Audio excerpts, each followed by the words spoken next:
여호와께서 시온의 포로를 돌려보내실 때에 우리는 꿈꾸는 것 같았도다. 그때에 우리 입에는 웃음이 가득하고 우리 혀에는 찬양이 찼었도다.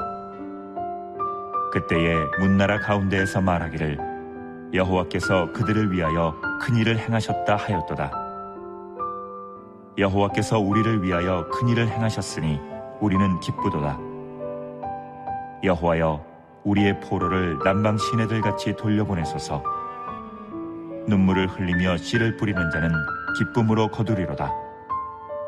울며 씨를 뿌리러 나가는 자는 반드시 기쁨으로 그 곡식단을 가지고 돌아오리로다. 까지 있죠. 시편이 120편에서 시편 136편까지 15편 시편을 우리는 성전에 올라가는 노래라고 기억을 하고 있습니다. 그 표제로 성전에 올라가는 노래라고 기록이 되어 있습니다. 성전에 올라간다라고 표현한 것은 뭐냐면, 성전이 있는 예루살렘은 해발 750m입니다. 그렇기 때문에 성전을 향해서 갈 때 사람들이 일반적으로 성전에 올라간다라는 표현을 쓰기 때문에 성전에 올라가는 노래. 그래서 120편부터 134편까지는 성전에 올라가면서 부르는 이 노래입니다. 그렇기 때문에 기도이기도 하고 시이기도 합니다. 오늘 저와 여러분이 함께 읽은 시편 126편의 배경은 오늘 말씀이 절대 쉬운 말씀은 아닙니다. 아마 요즘 제가 근래 드렸던 말씀 중에서 가장 어려운 말씀이 있을 수 있을 것 같아요. 왜냐하면 구약의 배경을 가지고 역사적 상황과 배경을 좀 따져봐야 되기 때문에 여러분들이 조금 집중하지 않으면 굉장히 말씀이 어려울 수 있는 말씀이기 때문에 제가 미리 이렇게 말씀을 드리는 것입니다. 오늘 시편 126편의 이 배경은 이스라엘 백성들이 바벨론의 포로로 70년간 잡혀 있다가 이제 해방되어서 고국으로 돌아온 지 10년이 넘는 때에 이 시편이 쓰여져 있습니다. 그리고 이 시편의 저자는 포로에서 돌아온 이후, 귀국 이후에 무너진 성전이 다시 회복되잖아요. 수룹바벨에 의해서 다시 성전이 두 번째로 지어집니다. 그 두 번째 성전에 절기를 지키기 위해서 성전에 오르면서 과거의 기억을, 과거에 경험되었던 기억을 회상하면서 성전에 올라가면서 부른 노래입니다. 이게 126편의 시입니다. 그래서 오늘 본문의 내용은 과거 자신들이 바벨론 포로에서 예루살렘으로 귀환했던 그 과거의 경험을 기억하면서 그 크신 하나님의 은혜가, 우리 조상들을 포로에서 해방시켰던 하나님의 크신 은혜가 지금 우리 민족 가운데, 우리 현실 가운데 다시 나타나기를 간절히 바라는 내용이 오늘 본문의 내용입니다. 그러면 저자가 기억했던 이 과거의 경험이 뭐냐면, 과거 이스라엘 백성들이 바벨론의 포로가 되면서 정말 고달픈 70년의 삶을 살아가게 됩니다. 근데 뜻밖의 소문을 듣고 뜻밖의 소식을 듣게 됩니다. 그게 어떤 소식이냐면, 여러분, 그들은 지금 바벨론에, 신흥 바벨론의 포로로 억류돼 있고 잡혀 있는지 이미 70년이 흘렀던 시간이거든요. 근데 이 세계 정세가 바뀌면서 메데바사, 페르시아라고 그러죠. 페르시아가 영역을 확장해 가면서 이 바벨론을 멸망시킵니다. 바벨론을 멸망시키면서 바벨론에 이미 잡혀있던 이스라엘 백성들을 바사왕 고레스가 너희 나라로 돌아가라고 말합니다. 이것이 바로 고레스 칙령입니다. 이 고레스 칙령에 따라서 70년간 잡혀있던 이스라엘 포로들이 다시 고국으로 돌아가게 됐습니다. 여러분, 이것이 얼마나 기적 같은 일입니까? 그들은 나라를 잃고 가족과 뿔뿔이 흩어지고 성전이 파괴됐어요. 그리고 이제 바벨론으로 가족들이 다 잡혀왔어요. 이제 그들은 절망 상태에 있습니다. 이제 나라를 잃어버렸잖아요. 이제 우리는 평생 이 바벨론의 종으로, 포로로 살아야 될 운명이구나. 자신의 운명에 대해서 자포자기했는데 이게 웬 은혜입니까? 정권이 바뀌면서 바사왕 고레스가 자신들을 고국으로 돌려보내는 거예요. 그때 그 이스라엘 백성들이 얼마나 기뻤겠습니까? 얼마나 감사했겠습니까? 그 감사의 반응이 1절 후반절에 보니까 꿈꾸는 것 같았도다 라고 말합니다. 여러분, 얼마나 기뻤으면 오늘의 현실이 믿어지지 않고 꿈꾸는 것 같다. 여러분, 꿈꾸는 것 같다라는 말은 보통 언제 씁니까? 믿어지지 않을 때, 나 한번 꼬집어봐. 꿈인지 아닌지 한번 꼬집어봐 할 때 이 현실을 믿을 수 없을 때 이 꿈꾸는 것 같았다라고 이야기를 합니다. 그 정도로 이스라엘 백성들은 그 당시에 기뻐하며 감사했습니다. 이 저자가 바로 경험했던 기억은 어떤 거냐면 과거의 이 기쁨, 과거의 10년 전 이전의 이 기쁨을 이 과거의 경험으로 오늘 저자가 기억을 한 것입니다. 자, 여러분 조금 더 역사로 돌아가 보겠습니다. 이스라엘이 남유다와 북이스라엘로 나뉘게 되죠.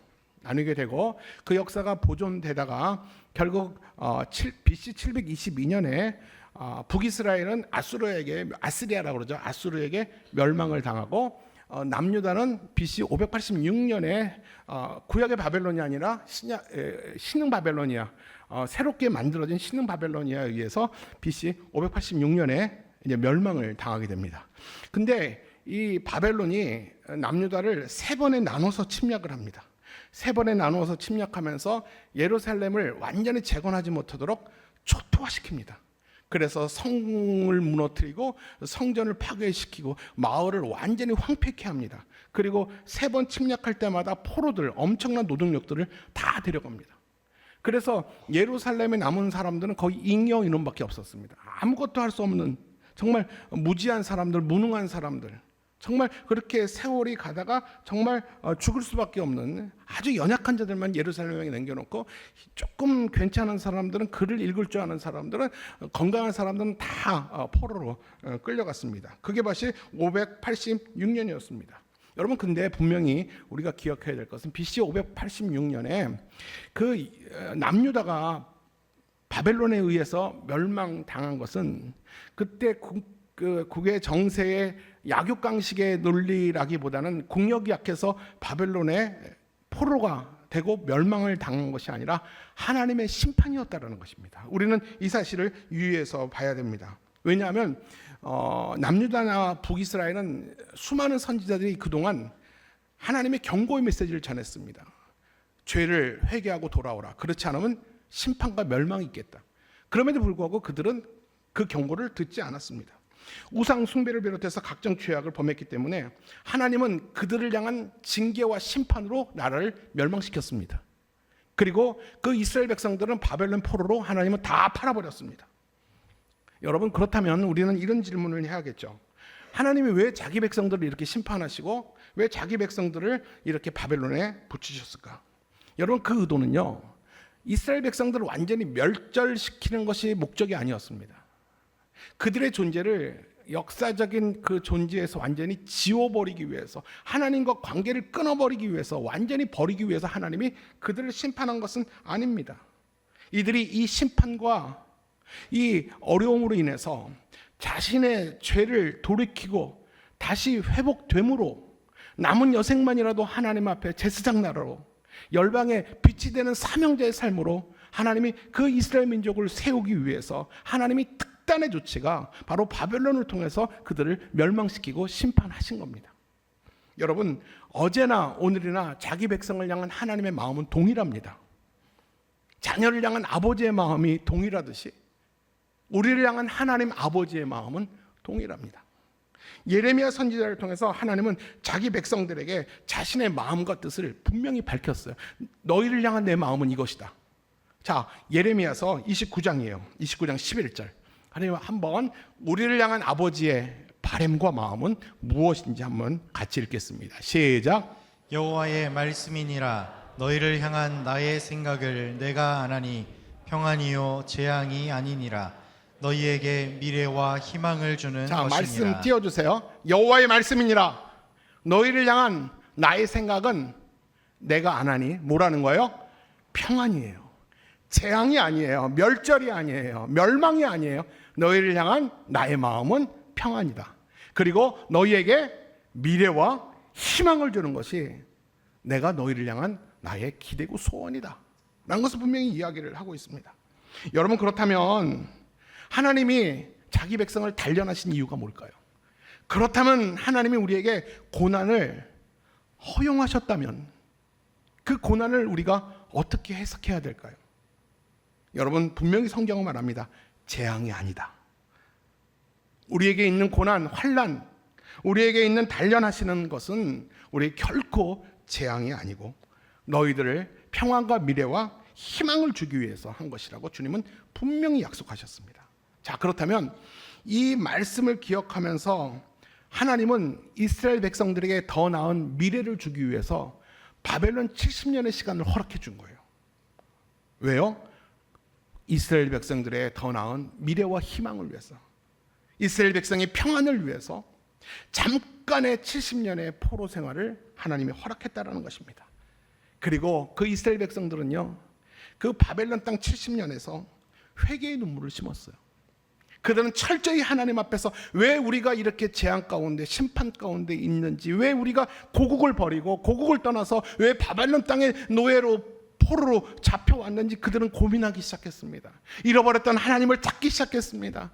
나와 내 가정의 죄악 때문이라고 여기고, 그는 70년 동안 이방 땅에서 그들은 눈물로 회개를 시작했습니다. 그리고 그 눈물의 자리에서 비로소 잃었던 나라를 다시 찾는 수확의 기쁨을 그 백성들은 경험하게 됩니다. 따라서 오늘 본문의 저자는요, 그 과거의 사실,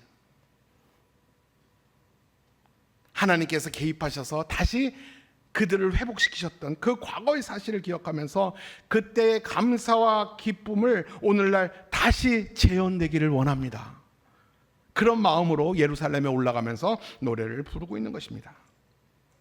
자, 오늘 본문을 우리가 더 잘 이해하기 위해서는 본문을 두 단락으로 나누어서 한번 살펴보겠습니다. 여러분 성경책을 가져왔으면 이제 성경으로 시선을 좀 돌려보십시오. 자, 성경을 한번 찾아보십시오. 126편에 보면 6절까지 있는데 1절부터 3절은 시제가 과거예요. 과거의 바벨론 포로 생활에서 해방된 기쁨을 묘사하고 있어요. 현재 시점에서 과거를 기억하고 있는 거죠. 과거의 경험을 기억하는 것이죠. 그 과거에 포로들이 돌아왔을 때 우리는 참 기뻤다, 참 행복했다라는 것을 이야기를 하고 있고요. 4절부터 6절은 뭐냐면 현재입니다. 현재 포로 귀환 이후에 상당 기간 동안 그들은 고달픈 삶을 경험하게 됩니다. 그러면서 과거의 그 기쁨과 감사가 다시 회복됐으면 좋겠습니다라고 그들이 오늘 바라고 있는 거예요. 여러분 이해되십니까? 어렵죠? 이렇게 1절부터 6절까지의 이 내용입니다. 그러면 첫 번째 단락을 좀 정리해 보겠습니다. 자, 그럼 첫 번째 단락인 1절부터 3절의 대표적인 특징은 뭐냐면 기쁨입니다. 저자는 과거 바벨론에서 해방됐을 때 그때의 감격을 생생하게 기억합니다. 생생하게 기억하면서 세 가지 그림 언어로 표현을 합니다. 그때 얼마나 기뻤는지 세 가지 언어로 표현을 하는데, 한번 1절과 2절 읽을 때 그들의 기쁨의 그림 언어를 찾아보십시오. 1절과 2절입니다. 시작.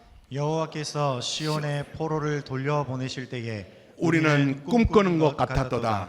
그때에 우리 입에는 웃음이 가득하고 우리 혀에는 찬양이 찼었도다. 그때에 먼 나라 가운데에서 말하기를 여호와께서 그들을 위하여 큰 일을 행하셨다 하였도다. 그때의 감격을 생생하게 기억하면서 그때 우리는 이랬었다라고 말하면서 우리는 꿈꾸는 것 같았다. 도저히 믿을 수가 없었다. 우리 입에는 웃음이 한박이었다. 그리고 우리 혀에는 잃어버렸던 찬양으로 가득 찼었다라고 하면서 그때의 과거의 경험을 오늘 저자는 기억을 하고 있는 거예요.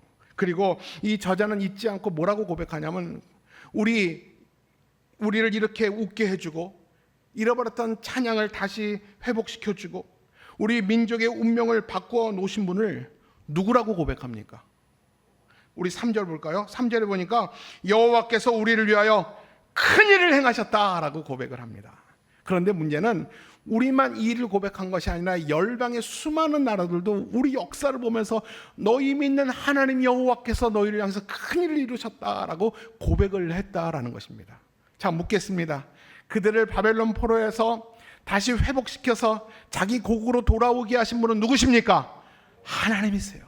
하나님이 자기 민족을 향하여, 우리 민족을 향하여 크신 일을 이루셨다는 겁니다. 그래서 우리는 기뻤고, 그래서 우리는 입이 웃음으로 가득 찼고 잃어버렸던 찬양이 회복되었다. 바로 그때를 나는 지금도 기억하고 있다. 그리고 내 소원과 내 바람은 그때의 기쁨이 오늘로 재현됐으면 좋겠다. 이것이 여러분 이 시편 저자의 마음인 것이죠. 그렇다면 여러분 포로 귀환 이후에 10년 이상의 한참의 시간이 흘렀잖아요. 근데 왜 저자가 왜 과거의 기억을 왜 소환했을까요? 그냥 현실을 살아가면 되는데 왜 과거에 웃었던 행복했던 기뻤던 기억을 왜 회상하면서 그때의 기쁨과 그때의 감사가 오늘날 다시 재현됐으면 좋겠습니다 라고 왜 그럴까요? 아마 현실이 마음에 들지 않은 거 아닐까요? 현실이 불행한 거 아닐까요? 맞습니다, 여러분. 그 이유가 이 4절에서 나옵니다. 4절 볼까요? 시작. 여호와여 우리의 포로를 남방 시내들 같이 돌려 보내소서. 진짜 가장 어려운 부분이 이 부분이에요. 여러분 정신 잘 차리고 들어보세요.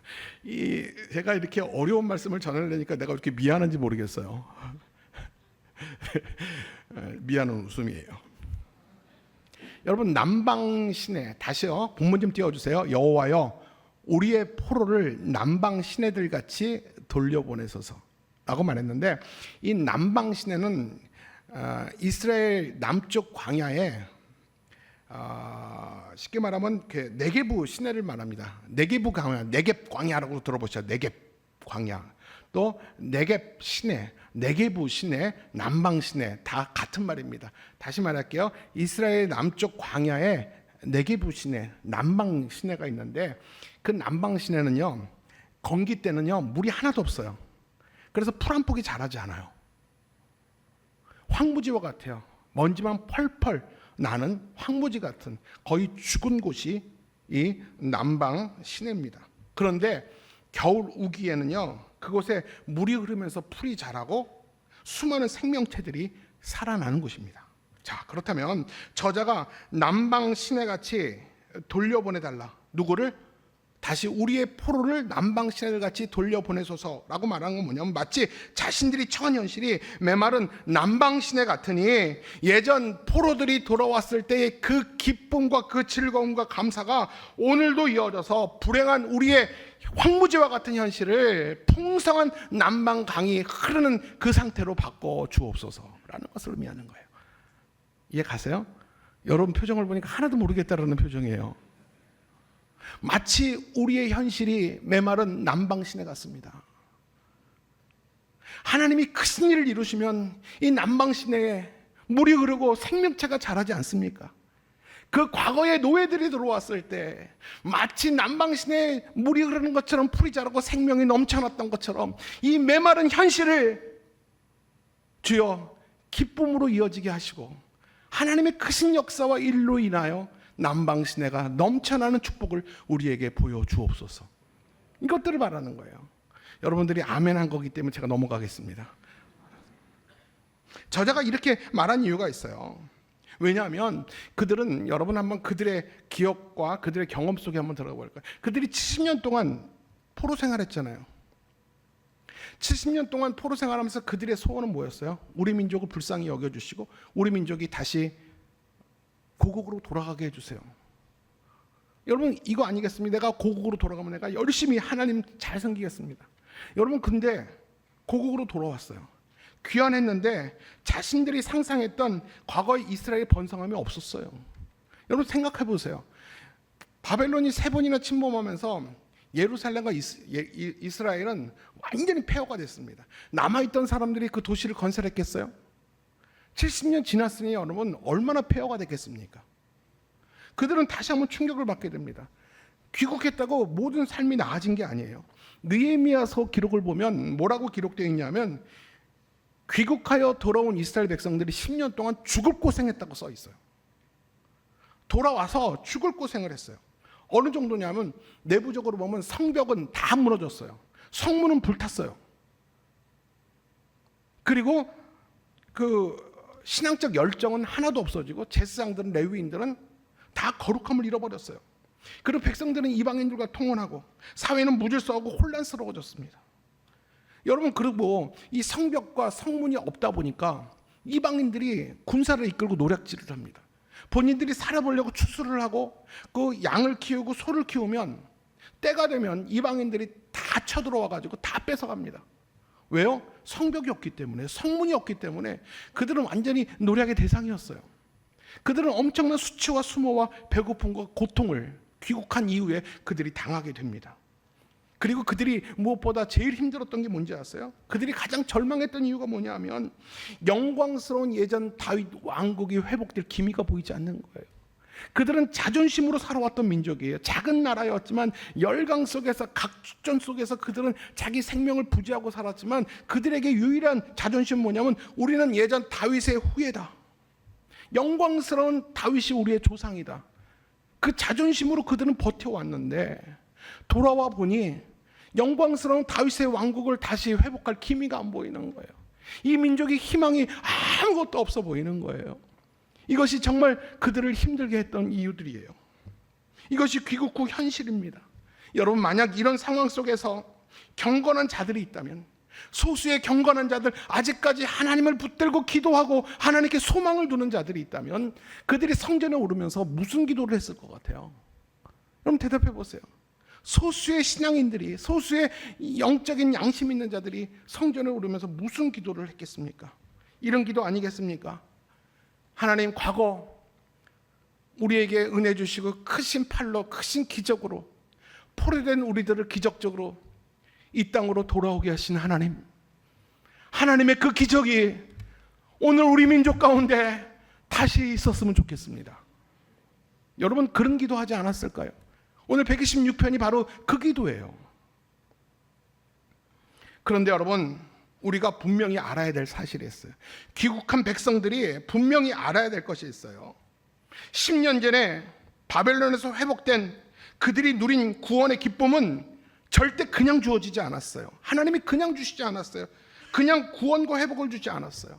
그들은 70년의 고통 가운데 눈물로 씨를 뿌리는 절대적 회개가 있을 때 하나님은 그들에게 정금 같은 구원을 허락하신 거예요. 여러분 이거 아셔야 돼요. 결국 귀국은요, 눈물로 씨를 뿌린 자가 거두는 기쁨의 추수였어요. 그냥 시간이 되었다고 하나님이 그들을 추수하지 않았어요. 살려주지 않았어요. 하나님은 70년 동안 그들이 흘린 눈물을 받으신 거예요. 그 흘린 눈물의 자리에서 추수라는, 회복이라는 감사를 거두게 된 것입니다. 그렇다면 여러분, 구원 얻은 하나님의 백성이 여전히 어려움을 당할 때, 귀국한 하나님의 백성이 여전히 어려움을 당할 때 어떻게 대처할 것인가? 당시 이스라엘 백성들의 난제이기도 하면서 오늘을 살아가는 우리들의 고민이기도 합니다.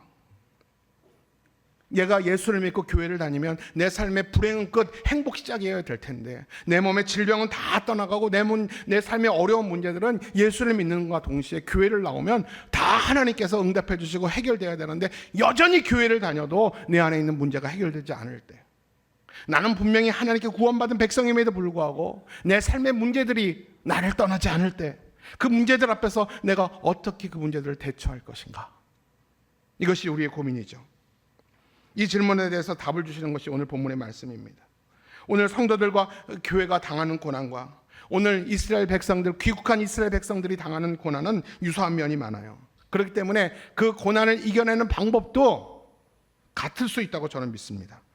그러면 여러분, 저자는 이 고통 속에서 하나님께 도대체 어떤 기도를 했을까요? 여러분, 이스라엘 백성들은 과거 바벨론과의 전쟁에 있어서 나라를 잃고 가족을 잃고 성전을 다 잃었어요. 맞죠? 그들은 자기 땅에서 하나님과 모든 것을 다 잃었어요. 다 잃어버리고 짐승처럼 바벨론에 끌려왔어요. 끌려오고 나니까 비로소 잃어버렸던 하나님을 찾기 시작합니다. 여러분, 이게 얼마나 어리석은 인간입니까?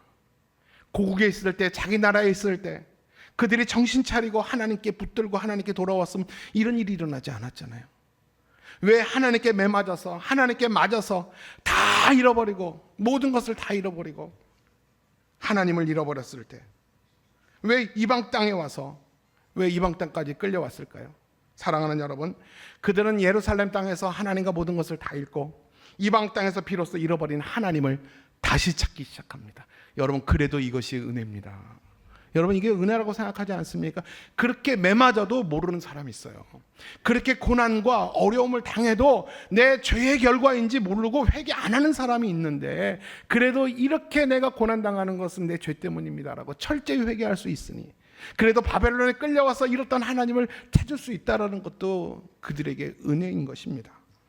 그래서 그들은 머나먼 땅 바벨론에서 335 모여들어 하나님을 찾기 위해 예배를 드리기 시작했습니다. 그리고 바벨론 땅에서 태어난 자기 자녀들에게 드디어 말씀을 가르치기 시작합니다. 바벨론 땅에서 자라는 아이들은 바벨론의 언어를 배우면서 자신이 바벨론 사람인지 알고 자랐을 거예요. 부모들은 그 자녀를 세워놓고 앉혀놓고 분명히 가르칩니다. 너는 이스라엘 사람이고 너희의 하나님은 저 바벨론의 우상이 아니라 야훼 하나님이다. 아이들한테 정체성과 신앙을 자녀들에게 가르치기 시작했고, 그리고 그 하나님이 우리 조상 가운데 어떤 일을 하셨는지에 대해서 구체적으로 자녀들에게 말씀을 나누고 그들과 함께 예배를 드리기 시작했습니다. 여러분, 어디서 예배를 드렸는지 아십니까? 성전을 잃어버렸기 때문에, 바벨론에는 성전이 없었기 때문에 그들이 여러분 다락방처럼 335여 모였던 그 장소가 바로 회당입니다. 회당의 시작이 바로 바벨론부터 시작된 것입니다. 그 바벨론부터 시작된 이 회당이 그 신약시대 바울 시대 때 그 회당이 지역마다 잊혀지게 된 것이죠. 바로 그 회당에서 성전을 잃어버렸던 자들이 다시 하나님을 찾으면서 하나님 말씀을 배우기 시작합니다. 바벨론에서 말씀의 부흥이 일어난 거예요. 바벨론에서 기도의 부흥이 일어나기 시작했습니다. 그리고 그 말씀을 통해서 인격적으로 하나님을 만난 자들이 한 사람 한 사람 그곳에서 조상들의 죄와 자신의 죄를 고백하며 눈물로 철저히 회개하기 시작했습니다. 이 사람 저 사람 이 모임 저 모임에서 가슴을 치면서 땅을 치면서 내 죄 때문에 그렇습니다. 우리 가족의 죄 때문에 나라를 잃었고 하나님을 노엽게 했고 우리가 이런 고통 가운데 있습니다. 주여 용서하여 주옵소서. 그들이 울기 시작했습니다. 눈물을 흘리기 시작했습니다. 눈물을 뿌리기 시작했습니다. 그리고 그들이 하나님께 무슨 기도를 했는지 아십니까? 하나님, 다시 한번 우리를 회복시켜 주옵소서. 우리를 불쌍히 여겨 주옵소서. 하나님께 기도하기 시작했습니다. 그 대표적으로 그렇게 기도했던 인물 중에 한 명이 누군지 아십니까? 다니엘이에요. 여러분, 다니엘서 9장 3절로 5절 말씀이에요. 좀 빨리 좀 올려주세요. 자, 시작. 내가 금식하며 베옷을 입고 죄를 덮어쓰고 주 하나님께 기도하며 간구하기를 결심하고 내 하나님 여호와께 기도하며 자복하여 이르기를 크시고 두려워할 주 하나님, 주를 사랑하고 주의 계명을 지키는 자를 위하여 언약을 지키시고 그에게 인자를 베푸시는 이시여, 우리는 이미 범죄하여 패역하며 행악하며 반역하며 주의 법도와 주의 규례를 싸우며. 여러분, 이게 무슨 말입니까? 이 다니엘은요 이 민족이 멸망해서 바벨론에 짐승처럼 끌려온 오늘의 현실은 우리의 죄 때문입니다. 철저하게 눈물로 하나님께 고백했습니다. 사랑하는 여러분, 오늘날 저와 여러분이 내일의 희망을 위해서, 보다 나은 미래를 위해서, 다음 세대 자녀들을 위해서 우리가 하나님께 뿌려야 될 씨앗이 있다면 무엇입니까?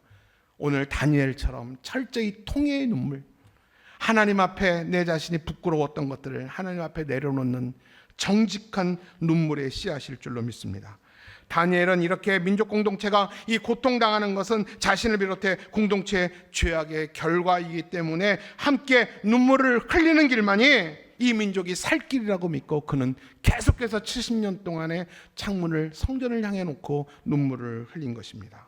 그래서 다니엘은 하루에 3번 민족의 죄악을 위해 눈물의 씨앗을 뿌렸습니다. 결국 다니엘의 눈물의 기도가 씨앗이 되어서 이스라엘의 회복이라는 기쁨의 단을 거두게 된 것입니다. 여러분, 다니엘뿐만 아니에요. 눈물의 씨앗을 또 누가 뿌렸냐 하면 느헤미야입니다. 여러분, 느헤미야 아십니까? 느헤미야는 바벨론이 예루살렘을 3번에 공습해서 3번에 멸망하고 3번에 포로들을 끌고 갔듯이 바벨론도 페르시아도 이스라엘 백성들을 3번에 의해서 귀환시킵니다. 그래서 그 3번의 세 번째 귀환 지도자가 누구냐면 느헤미야입니다.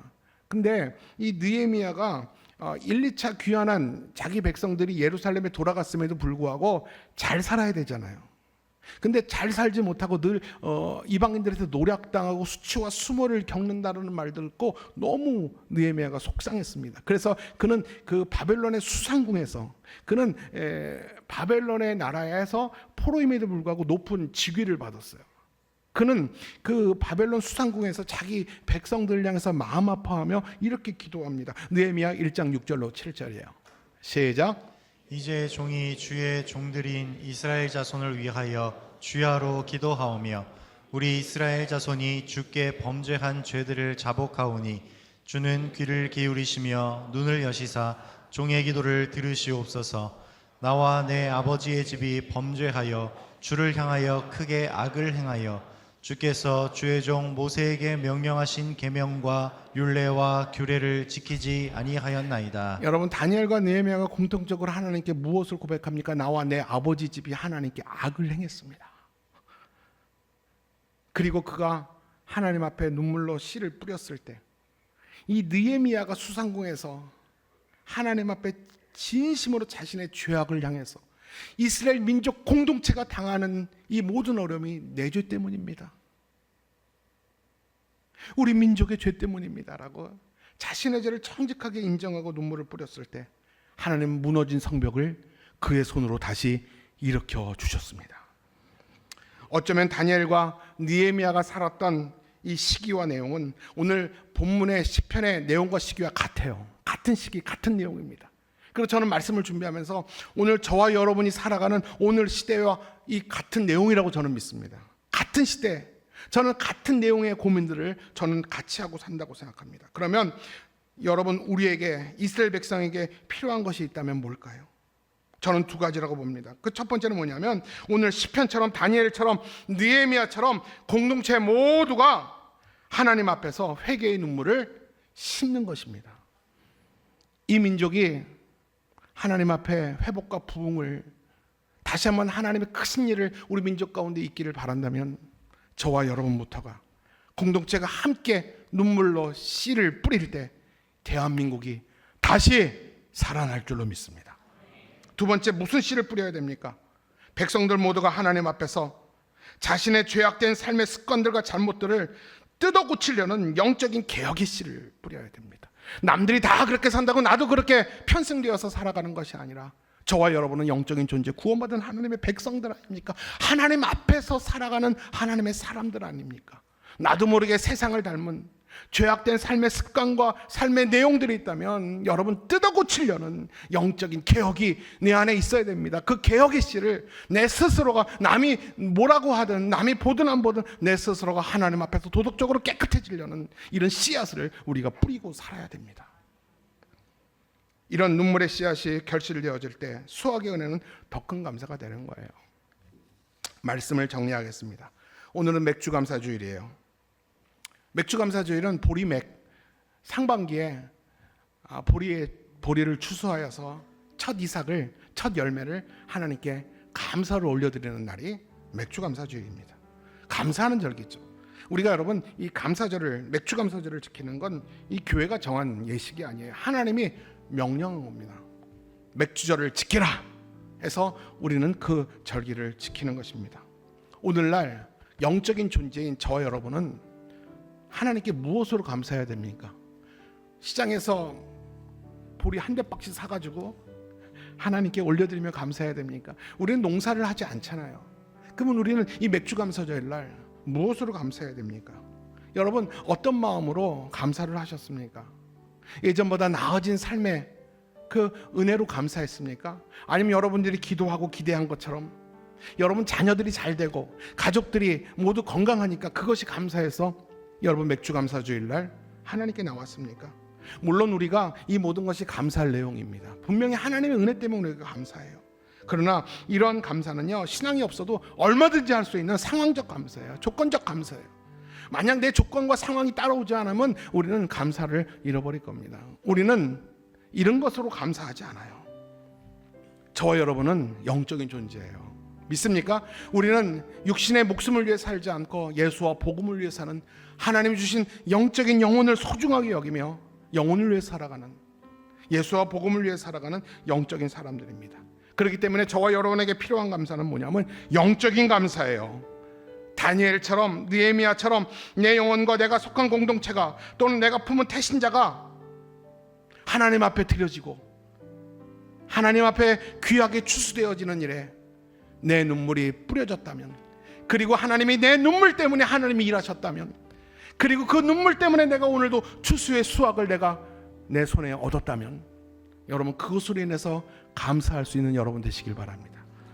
보여지지 않는 것, 내 겉으로 내 삶은 사람들이 볼 때 불행해 보일지라도 내 영혼이 잘 되고 있다면, 내 영혼이 내 눈물로 말미암아 오늘도 회복을 경험하고 있다면, 내 눈물 때문에 대신자가 하나님을 만나고 있고, 내 흘린 눈물 때문에 오늘도 하나님 안에서 그 기도들이 연그러지고 있다면, 하나님이 일하심이 내 눈에 오늘도 보이고 있다면, 여러분 이것으로 인해서 여러분 진짜 감사해야 돼요.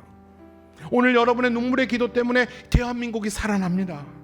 오늘 여러분의 흘린 눈물의 씨앗 때문에 이천신화교회가 건강한 교회로, 한국교회를 주도하는 교회로 오늘도 세워지고 있다고 저는 믿습니다. 여러분 삶의 간절한 곳마다 걱정하지 말고 눈물을 심으시기 바랍니다. 여러분 자녀 사랑하시잖아요. 자녀를 사랑하신다면 걱정만 하지 말고요, 자녀를 위해서 우십시오. 자녀를 위해서 울라. 예수님이 말씀하셨잖아요. 자녀를 위해서 주님 앞에 올려놓고 그냥 우시기를 바랍니다. 요즘 나라를 걱정하는 분들 많이 계시죠? 나라를 걱정한다면 이런저런 유튜브에 심취되어서 분노하지 마시고요, 씨앗을 거두시는 분은 반드시 하나님이심을 믿고 나라와 민족과 위정자들 위해서 그냥 눈물을 심으시면 됩니다. 이스라엘 백성들이 70년의 눈물을 심었을 때 하나님이 때가 되어서 하나님이 크신 일을 이루신 것처럼 우리의 눈물을 심으면, 그 눈물이 차면 하나님은 반드시 크신 일을 이루어내실 겁니다. 오늘날 우리 자신과 자녀들과 교회와 나라를 위해서 우리가 뿌려야 될 씨앗은 뭡니까? 하나님 앞에서의 눈물입니다. 여러분 우리는 얼마나 눈물이 메말랐는지 몰라요. 여러분 하나님 앞에 흘려야 될 눈물, 이것이 하나님 앞에 드려야 될, 심어야 될 씨앗입니다. 이렇게 울며 씨를 뿌릴 때 구약의 백성들이 꿈을 꾸는 것 같은 미래를 맞이했듯이 우리의 눈물이 심겨진 곳이 반드시 기쁨의 단을 거두는 감사의 자리가 될 줄로 믿습니다.